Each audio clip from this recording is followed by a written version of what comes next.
আচ্ছা, এই যে বিভিন্ন প্ল্যানেটের অ্যালাইনমেন্ট, এটা কি যে কোনো ধরনের গ্লোবাল যে ইভেন্ট সেটাগুলোকে এফেক্ট করে?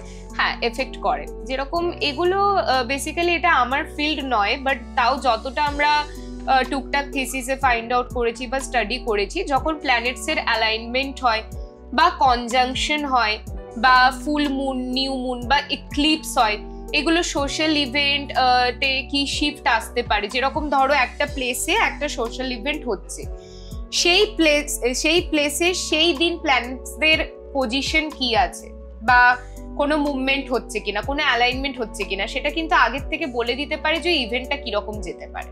ওকে। বা ধরো এই যে 30শে মে 6টা প্ল্যানেটের অ্যালাইনমেন্ট আসছে, আমাদের Mars, Venus, Jupiter, Saturn, Uranus, Neptune. তো যেটা এসেছিল একদম মহাভারতের সময়, এটা আমরা অনেকেই শুনছি আজকাল রেলেও, তো যেটা অ্যাকচুয়ালি আসছে, তো এটা কোনো যুদ্ধ বা কিছুর জন্য না, এটা হচ্ছে নিউ বিগিনিংস এর জন্য।